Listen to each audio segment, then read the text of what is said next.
Hi, my name is Nick Novak. For those of you who don't know me, I've been a member of St. Andrews now for almost 2 years, and we come here from lots of other places and lots of other churches, but we've settled here, and this is now our church home. And Pastor Claudia asked me if I would share with you my stewardship journey, and I told her that I would be happy to do that. But before we actually get into that, there's some things that you need to know, and primarily you need to know that when Pamela and I first got married back in the day, she was the Christian in the family. She was a cradle Episcopalian, and I was a cradle non-participator.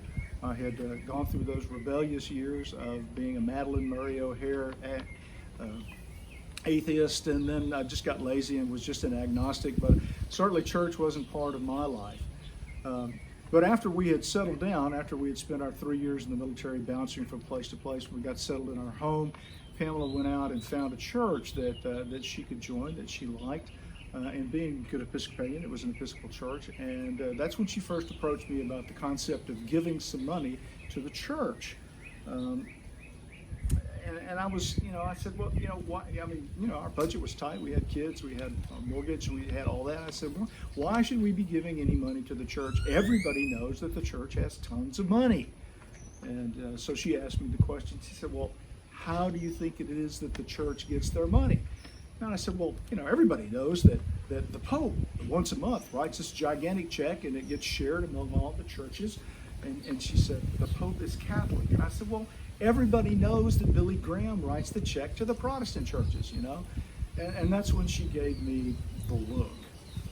The look. If you've ever been married, it's the look that your wife gives to you that says, how could you possibly have lived this long and be so stupid? It was clear to her that she needed to begin the process of education about how churches are funded. And the first thing that I learned is that money almost never comes from the top down to churches. In fact, money goes from the bottom up in church life. And it was up to the people who attended churches to actually provide the finances to pay for their clergy and pay for their building and all their utilities and all that sort of stuff. So to keep the peace, we started to work in a little money in our budget to give to the church. It wasn't very much. We still had lots of obligations, but it was something. And I have to tell you, we were giving that money, and she was giving it probably embarrassed at how small of an amount it was. I was giving it kind of grumpily and without much joy in the giving of it. But that was kind of where we were. Well, time marches on, and something really, truly miraculous happened, and that was at some point I came to faith.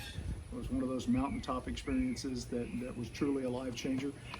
That's another story. I'll tell you about that some other time. But it made a huge difference because I began to understand that the Bible had something more to say to us than being a bunch of Jewish folk tales that they told around the campfire at night. That in fact maybe there was something in there that God expected from me, and included in that was something that God expected from me in the area of stewardship. However, we still had mortgage, kids, dogs, cats, and all sorts of expenses. Tight, money was always tight. And so we said, well, okay, we're gonna start using the increment method. And that is, we're going to see how much that we're actually giving to the church. Maybe it's 2% of our income. And then next year, we're going to increase that to 3%, and the year after that to 4%. And in only 8 years or so, we'll be tithing.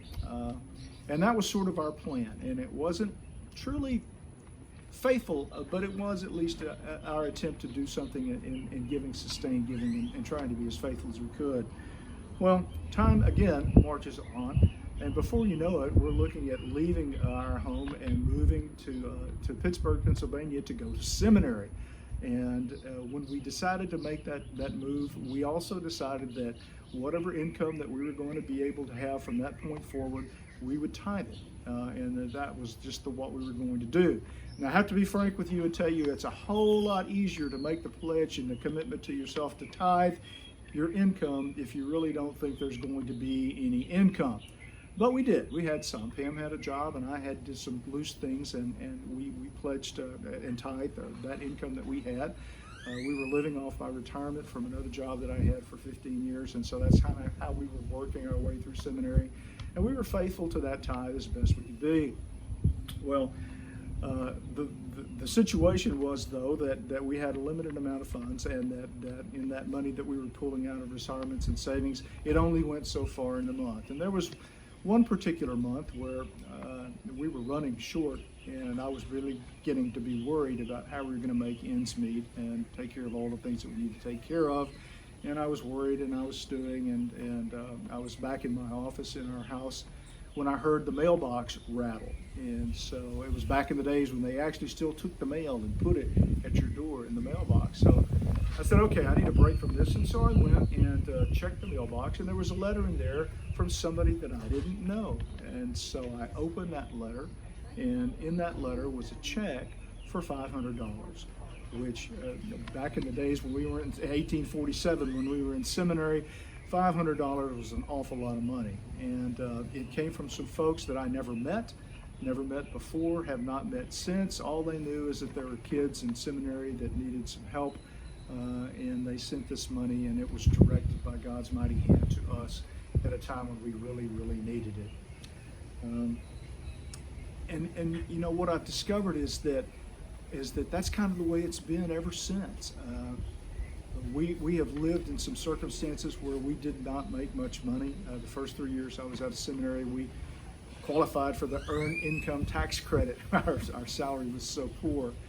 And then there were other times when we were doing very, very well, and Pamela was working and I was working, and we were making a good deal of money.